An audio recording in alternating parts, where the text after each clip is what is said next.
Hello friends, नमस्कार। 10 minutes GK series में आज हम बात करेंगे कॉन्स्टिट्यूशन के आर्टिकल 32 फंडामेंटल राइट्स में सबसे आखिरी फंडामेंटल राइट कहलाता है, मौलिक अधिकार कहलाता है। Fundamental rights to have constitutional remedies, यानी संवैधानिक उपचारों का मौलिक अधिकार। अनुच्छेद 32 इतना इंपॉर्टेंट है कि माना जाता है कि अनुच्छेद 32 के बगैर कॉन्स्टिट्यूशन का सबसे अहम हिस्सा जो कि मौलिक अधिकार है शून्य है, और जब कॉन्स्टिट्यूशन का सबसे अहम हिस्सा शून्य हो जाता है तो पूरा संविधान भी शून्य कहलाएगा। इसीलिए संविधान निर्माता, जिन्हें बी आर अम्बेडकर को संविधान निर्माता कहा जाता है, उन्होंने इसको heart and soul of Indian constitution कहा है, यानी हमारे संविधान की आत्मा। तो इतना महत्वपूर्ण अधिकार है संवैधानिक उपचारों का अधिकार, कॉन्स्टिट्यूशनल रेमेडीज का अधिकार, आर्टिकल 32। आर्टिकल 32 के बाद में फंडामेंटल राइट्स ऑलमोस्ट खत्म हो जाते हैं। आर्टिकल 33, 34 और 35 ज्यादा इंपॉर्टेंट नहीं है। उसमें कुछ पार्लियामेंट्स के अधिकार हैं, कुछ मिलिट्री पैरामिलिट्री फोर्सेज के जो लोग हैं उनको फंडामेंटल राइट्स में कुछ चेंजेस कर सकते हैं, उनको कम किया जा सकता है, उसके बारे में कहा गया है। और फंडामेंटल राइट्स को लागू करने के लिए कुछ नियम कायदे बनाए जा सकते हैं, उसके लिए संसद को शक्तियां दी गई, वो बातें की गई है। बहरहाल आर्टिकल 32 की बात करेंगे। आर्टिकल 32 क्या क्या कहता है? आर्टिकल 32 1, 2, 3 और 4 चार पार्ट में बंटा हुआ है। आर्टिकल 32(1) कहता है कि पार्लियामेंट के पास में कॉन्स्टिट्यूशनल रेमेडी देने का या इस रेमेडी के माध्यम से एक गारंटी देने का प्रावधान किया गया आर्टिकल 32(1) में। इसको हम एक एक करके तफसील से पढ़ेंगे। आर्टिकल 32(2) के अंदर दिया गया है कि 5 तरह की रिटें जारी करेंगे, सुप्रीम कोर्ट जारी करेगा कॉन्स्टिट्यूशनल रेमेडी के रूप में। आर्टिकल 32(3) कहता है कि पार्लियामेंट और कोर्ट्स को भी कॉन्स्टिट्यूशनल रेमेडी जारी करने की शक्ति दे सकता है। आर्टिकल 32(4) कहता है कि फंडामेंटल राइट्स का सस्पेंशन हो सकता है, उनका निलंबन हो सकता है, उसके बारे में कहता है। तो एक एक करके समझने का प्रयास करते हैं। सबसे पहले एक बात हमें समझ लेनी आवश्यक है कि ये आर्टिकल अपने आप में है क्या, अगर इसको सरल भाषा में समझे। सरल भाषा ये है कि हमारे संविधान के भाग 3 में पार्ट 3 में आर्टिकल 12 से लेकर आर्टिकल 35 तक जो मौलिक अधिकार दिए गए हैं वो केवल कागज में लिखे गए दस्तावेज नहीं हैं, वो जमीन पर भी उपस्थित हैं, यानी वो लैंड में, हमारे जो देश है उसमें वो लागू होते हैं। अगर वो लागू नहीं होते हैं तो आप किसके पास गुहार लगाओगे? तो राज्य के 3 अंग माने जाते हैं। विधायिका जो कानून बनाती है, कार्यपालिका एग्जीक्यूटिव यानी जो उसको लागू करती है, और न्यायपालिका जिसको हम एक रूप में सुप्रीम कोर्ट, हाई कोर्ट मान सकते हैं। तो सुप्रीम कोर्ट के पास में भारत के किसी भी नागरिक को जाने का अधिकार है, डायरेक्ट जाने का अधिकार है आर्टिकल 32 के माध्यम से, जब उसे ये लगे कि उसके फंडामेंटल राइट का एब्रोगेशन हो रहा है, वो इन्फ्रिंज हो रहे हैं, वो कर्टेल हो रहे हैं, उनमें कुछ काट छाट हो रही है, उसमें कमी हो रही है, अल्टरेशन हो रहा है, लिमिटेशन हो रहा है। किसी भी अवस्था में अगर कोई पर्सन डिप्राइव्ड है, एग्रीव्ड फील कर रहा है, उसको लग रहा है उसके साथ जो है न्याय नहीं हो रहा, तो सीधा सुप्रीम कोर्ट जा सकता है आर्टिकल 32 के माध्यम से। तो आर्टिकल 32 बहुत ही अहम हिस्सा है, और इस पे जो है अलग अलग कॉम्पिटिटिव एग्जाम में भी क्वेश्चंस पूछे जाते रहे। तो सबसे पहले बात करेंगे आर्टिकल 32(1) की बात। ये आर्टिकल 32(1) ये कहता है कि न्यायालय के माध्यम से फंडामेंटल राइट्स को, यानी मौलिक अधिकारों को प्रत्याभूत किया जा सकेगा, उनको लागू किया जा सकेगा, इसकी वो गारंटी करते हैं। गारंटी करते हैं मतलब उसको लागू किए जाने की गारंटी दी जाती है। अब ये एक सिंपल लाइनिंग है। अब इसके अर्थ क्या है? सुप्रीम कोर्ट्स में अलग अलग विवादों में, अलग अलग वादों में, अलग अलग जजमेंट्स में सुप्रीम कोर्ट में इसका क्लैरिफिकेशन आया। तो हम एक एक वाद को नहीं लेंगे, एक एक केस को नहीं लेंगे, तो वो बहुत ज्यादा जटिल हो जाएगा। बस सिंपली हमें ये समझना है कि इसके क्या अर्थ है। तो हम जो है इसको सरलीकरण के रूप में समझने का प्रयास करते हैं। हमें जो है बिल्कुल क्रिस्टल क्लियर होना चाहिए कि 32(1) आखिर कहता क्या है। पहली चीज जो हमें समझने की आवश्यकता है कि आर्टिकल 32 जो है वो मौलिक अधिकार है, और किसी व्यक्ति के मौलिक अधिकार को एनक्रोच कौन करेगा? राज्य करेगा, यानी उस पर जो है उसका अतिक्रमण राज्य करेगा। राज्य के अंदर विधायिका, कार्यपालिका और न्यायपालिका आती है। तो यदि विधायिका या कार्यपालिका किसी व्यक्ति के मौलिक अधिकारों का हनन करती है तो वैसे अवसर में न्यायपालिका के पास में जा सकेगा। स्टेट के अंदर न्यायपालिका नहीं आता है, पहली बात। दूसरी बात, क्योंकि ये मौलिक अधिकार है, मौलिक अधिकार के अंतर भी आर्टिकल 32 वो भी मौलिक अधिकार है। मौलिक अधिकारों का हनन होने पर व्यक्ति कोर्ट में जा सकेगा गुहार लगाने के लिए, उसके मौलिक अधिकारों का प्रवर्तन होना चाहिए, यानी वो लागू किए जाने चाहिए, इंप्लीमेंट किए जाने चाहिए। ये भी उसका मौलिक अधिकार है, यानी मौलिक अधिकारों के लागू होने का भी मौलिक अधिकार आर्टिकल 32 है। तीसरी बात जो समझने की वो है कि देखिए, संविधान में अलग अलग प्रकार के जो है अधिकारों का उल्लेख मिलेगा आपको। तो मौलिक अधिकारों की विशेषता यह है कि अगर किसी व्यक्ति के मौलिक अधिकारों का उल्लंघन या अतिक्रमण होता है तो सीधा सुप्रीम कोर्ट जा सकते हो। तो आर्टिकल 32 में यह भी स्पष्ट है, 32(1) में, कि आपको सुप्रीम कोर्ट में जाने से पहले हाई कोर्ट में जाना जरूरी है, ऐसी कोई बाध्यता नहीं है, ऐसा कोई ऑब्लिगेशन नहीं है, आप डायरेक्ट सुप्रीम कोर्ट तक जा सकते हो। चौथी इंपॉर्टेंट चीज ये है कि सुप्रीम कोर्ट पे जाने पर, अपॉन आस्किंग सुप्रीम कोर्ट या सुप्रीम कोर्ट को अप्रोच करने पर, सुप्रीम कोर्ट कोई टेक्निकल रीजन देकर आपको डिनाई नहीं कर सकता, आपको मना नहीं कर सकता, आपके निवेदन को जो है इनकार नहीं कर सकता कि हम इस पर कोई रेमेडी नहीं देंगे। सुप्रीम कोर्ट का इस पर रेमेडी देना यानी इस पर उपचार देना, सुप्रीम कोर्ट बाध्य है उस पर। देखिए कितना जबरदस्त आर्टिकल है, सुप्रीम कोर्ट भी मना नहीं कर सकता उसमें, क्योंकि सुप्रीम कोर्ट का डिस्क्रिशनरी पावर नहीं है, सुप्रीम कोर्ट को उपचार देना ही पड़ेगा। पांचवी चीज जो समझने की आवश्यकता है ये कि सुप्रीम कोर्ट में जाने पर सुप्रीम कोर्ट ये कहकर कि इस मौलिक अधिकारों को लागू करवाने का व्यक्ति के पास में अन्य उपाय भी है, ये कहकर भी खारिज नहीं कर सकता। देखिए आप इसकी खूबसूरती देखिए कि beauty lies in the fact कि Supreme Court can not deny any person कि आपके पास में और कोई भी तरीका है और अन्य माध्यम से भी आप अपने फंडामेंटल राइट्स को इंप्लीमेंट करवा सकते हो, मना नहीं कर सकता। छठी चीज जो इंपॉर्टेंट है वो ये कि ये जो बातें हैं सुप्रीम कोर्ट की जो अधिकारिता है या रिट की जो बातें हैं वो संपूर्ण भारत के राज्य क्षेत्र में लागू होती है, टेरिटरी ऑफ इंडिया में, किसी स्टेट तक कन्फाइंड नहीं है। सातवीं चीज जो समझने की हमें आवश्यकता है वो ये है कि आर्टिकल 32 हमारे संविधान के बेसिक स्ट्रक्चर के अंतर्गत आता है, मूल ढांचे के अंतर्गत आता है, अर्थात विधायिका भी आर्टिकल 32 को चेंज नहीं कर सकती आर्टिकल 368 के माध्यम से, संविधान संशोधन की शक्ति के माध्यम से। मतलब हमारे संविधान का वह हिस्सा जो कि सब तरह से सुरक्षित है वो आर्टिकल 32 उसमें शामिल है। अगली बात जो इंपॉर्टेंट वो है कि article 32 is exclusive for fundamental rights only.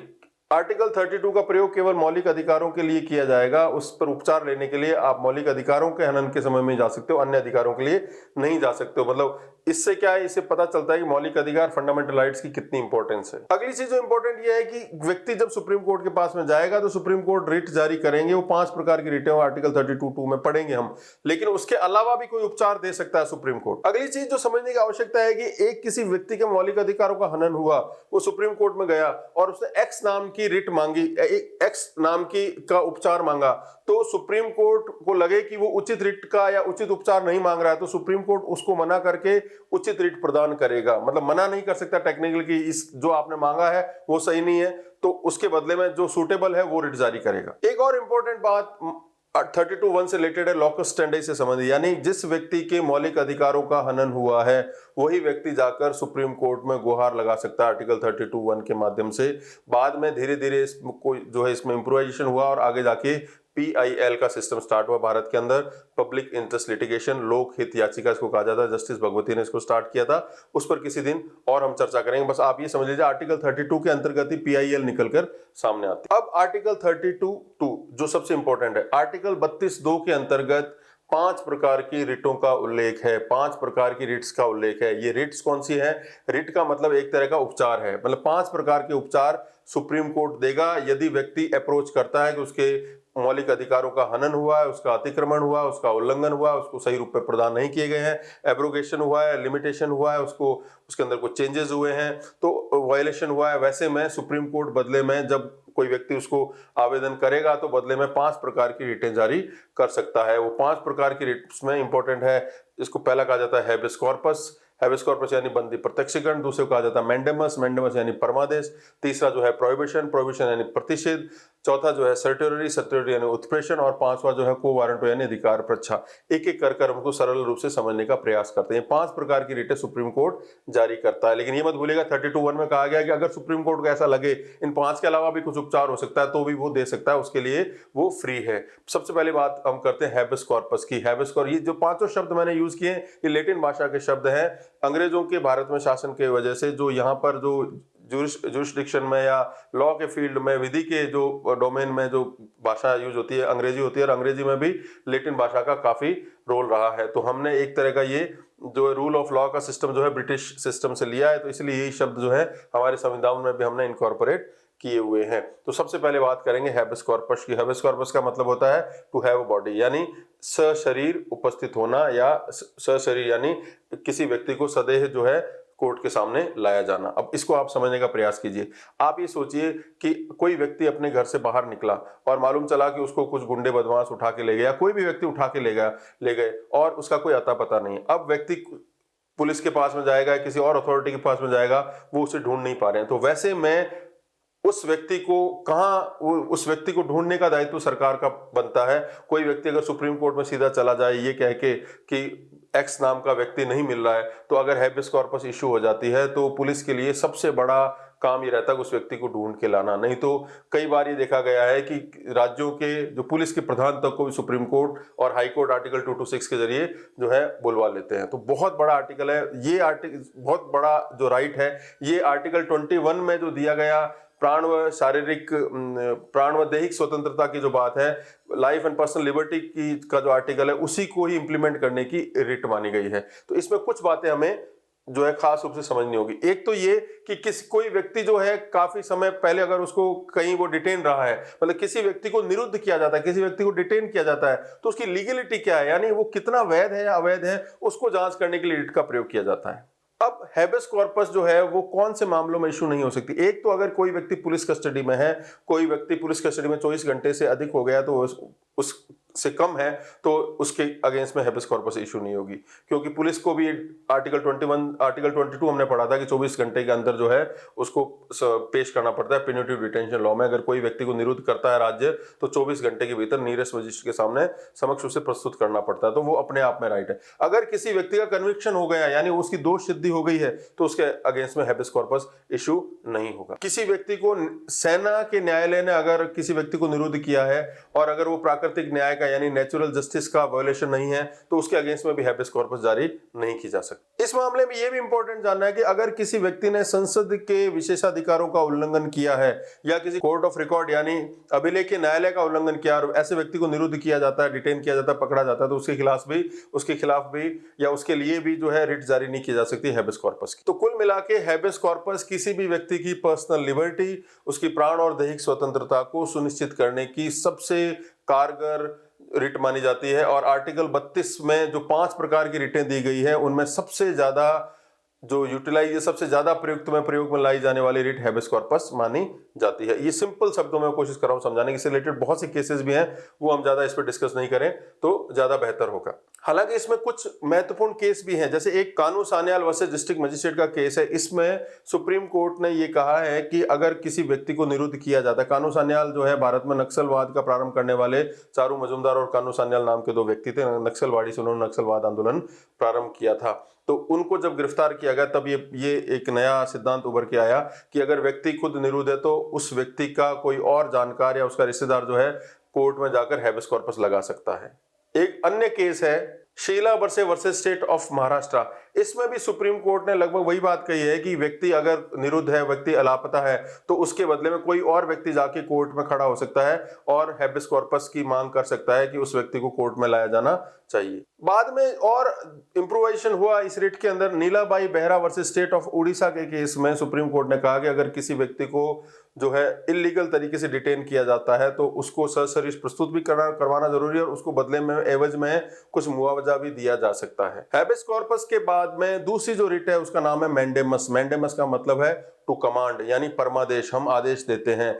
ये रिट भी जारी की जाती है अगर कोई प्राधिकारी, लोक प्राधिकारी यानी कोई पब्लिक अथॉरिटी यानी कोई सरकारी सेवक अपने उसको जो निर्धारित उसको जो दायित्व दिए गए उसको पूरा नहीं करता है या नहीं करते हैं, तो वैसे में कोई व्यक्ति कोर्ट में जाकर ये कह सकता है कि हमें जो अधिकार मिलने चाहिए थे सरकारी सेवा के माध्यम से हमें वो नहीं मिल पा रहे हैं, उनको ये काम किया करवाने का की जो चेष्टा करवानी पड़ेगी सुप्रीम कोर्ट को। तो मैंडेमस का मतलब है कि कमांड करना, कोई ऐसा पब्लिक ऑफिस, कोई ऐसी सरकारी कार्यालय जो अपना कार्य नहीं कर रहा है, ऑफिस अपना कार्य नहीं कर रहा, तो उसको स्टिमुलेट करने के लिए, उसको प्रेरणा देने के लिए ये जारी की जाती है। अब इसमें मैंडेमस को थोड़ा सा आप वैसे समझ लीजिए कि मैंडेमस में कुछ बातें ध्यान देने लायक है कि कहां पर सुप्रीम कोर्ट जो है ये रिट जारी कर सकता है किसी भी पब्लिक ऑफिस यानी लोक प्राधिकारी के विरुद्ध। एक तो इसमें ये जरूरी है कि ये जो रिट है किसी पब्लिक अथॉरिटी के अगेंस्ट में ही जारी हो सकती है, प्राइवेट व्यक्ति के लिए नहीं।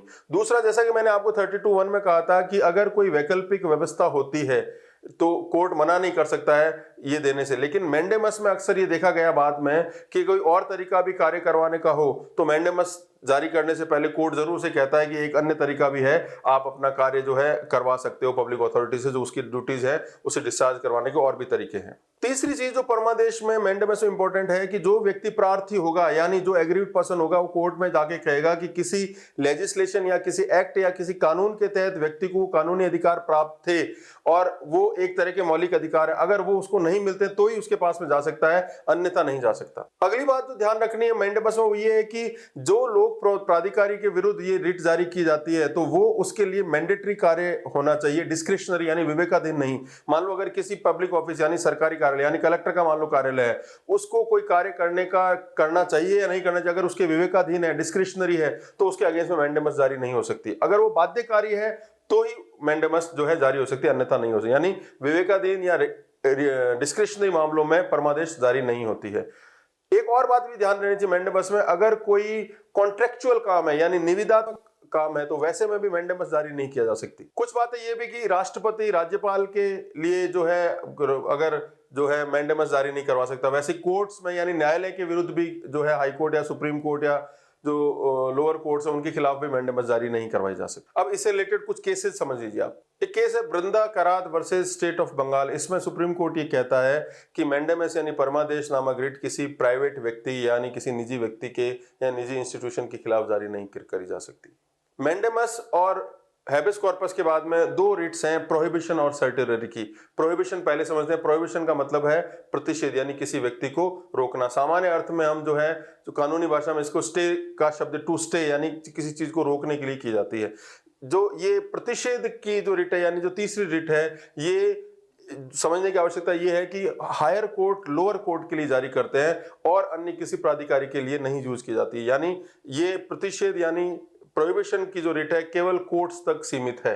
अब प्रतिषेध में क्या है, सुप्रीम कोर्ट या हाई कोर्ट लोअर कोर्ट्स को जब ऐसा लगता है, सुप्रीम कोर्ट और हाई कोर्ट को ऐसा लगता है कि जो अधीनस्थ न्यायालय है लोअर कोर्ट है वो प्राकृतिक न्याय का पालन नहीं करते हैं और कर रहे हैं और वो अपना जो है अभी कानूनी प्रक्रिया करनी स्टार्ट करेंगे, सुनवाई करनी प्रारंभ करेंगे, तो वैसे में प्रतिषेध की रिट जो है जारी करी जा सकती है। इससे केस ट्रांसफर होकर किसी दूसरे कोर्ट में जाया जा सकता है जहां पर जो इसके लिए कॉम्पिटेंट हो। एक बात। दूसरी चीज जो है वो कि प्रतिषेध की रिट जो है किसी भी और लोक प्राधिकारी के विरुद्ध नहीं लगाई जा सकती, किसी प्राइवेट आदमी के खिलाफ नहीं लगाई जा सकती, केवल और केवल कोर्ट्स के लिए है। अब कोर्ट्स में भी ये जो बात समझने की आवश्यकता है, अगर कोर्ट ने अपना फैसला सुना दिया है तो प्रतिषेध नहीं लगेगी, फिर सर्टिलरी लगेगा। और अगर नहीं फैसला किया यानी वो अंडर जो है सुनवाई चल रहा है, अभी उसका अंतिम फैसला नहीं आया, तो ही प्रोहिबिशन जारी की जा सकती है। एक वर्ड आपने सुना होगा, prevention is better than cure. तो आप इसको याद रखिए, प्रोहिबिशन इज बेटर देन सर्टिलरी, यानी हमको जो है काम होने से पहले चीज रोकनी। तो प्रोहिबिशन पहले आता है, सर्टिलरी बाद में आता है। दोनों ही लोअर कोर्ट से संबंधित हैं। चौथी जो रिट है वो है सर्टिलरी यानी उत्प्रेषण। बिल्कुल वैसी जैसी प्रोहिबिशन है, जो बातें प्रोहिबिशन वाले पर लागू होती है, प्रतिषेध पर लागू होती है, वही सर्टिलरी यानी उत्प्रेषण पे लागू होती है। बस एक ही बात जो समझने की आवश्यकता है वो ये कि प्रोहिबिशन जो है किसी भी केस के प्रारंभिक स्तर पर लगती है, सर्टिलरी बाद में लगती है।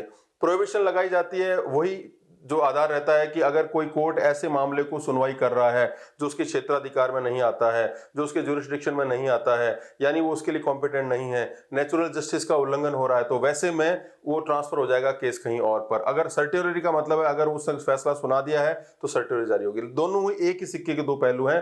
केवल और केवल कोर्ट्स के मामलों में हाई कोर्ट्स और सुप्रीम कोर्ट लोअर कोर्ट के विरुद्ध ये जारी करते हैं। तो कुल मिला के प्रोहिबिशन और सर्टिलरी जो है ये तीन मामलों में जो है देखी जाती है। पहला, कोई भी कोर्ट अंडर जुरिसडिक्शन तो नहीं है उस मामले को देकर, ओवर जुरिसडिक्शन तो नहीं है, ठीक है, एरर ऑफ लॉ तो नहीं हुआ है यानी कोई गलती तो नहीं हो रही, और नेचुरल जस्टिस यानी प्राकृतिक न्याय के सिद्धांत के विरुद्ध नहीं है।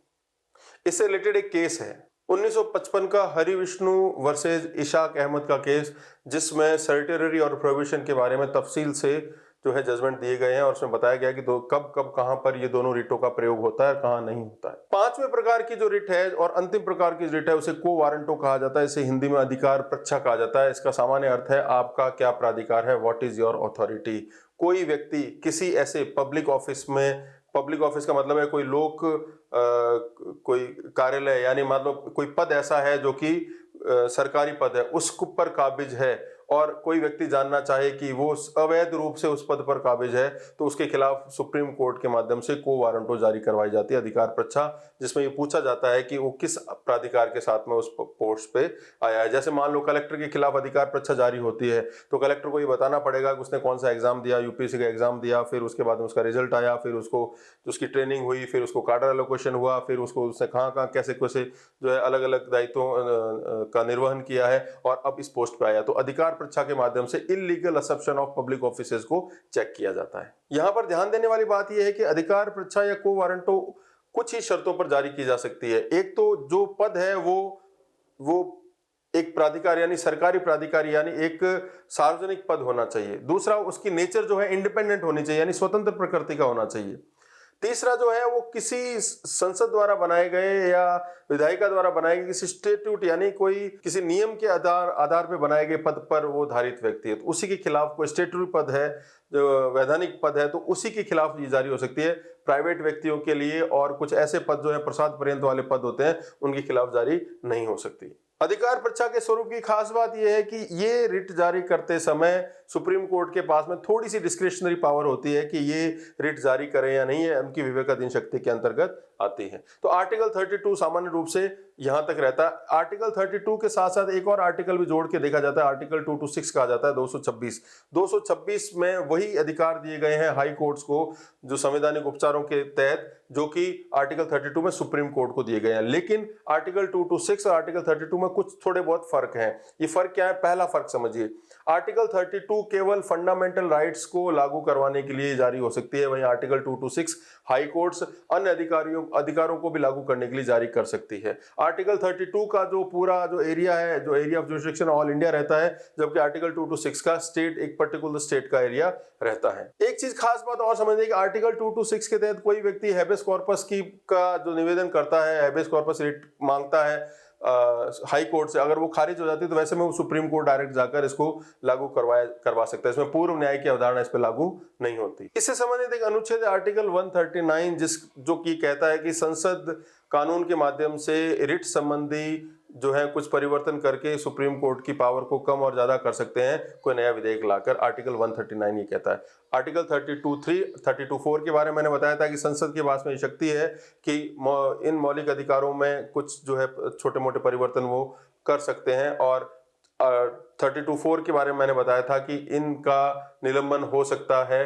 आर्टिकल 32(4) ये कहता है। हालांकि ये बेसिक स्ट्रक्चर के अंतर्गत आता है तो इसमें परिवर्तन करने से पहले संसद को जो है बहुत सोच समझ के कार्य करना पड़ता है। अब चूंकि आर्टिकल 32 बेसिक स्ट्रक्चर के अंतर्गत आता है तो एक बात हमें जाननी चाहिए कि बेसिक स्ट्रक्चर में संसद परिवर्तन नहीं कर सकती है।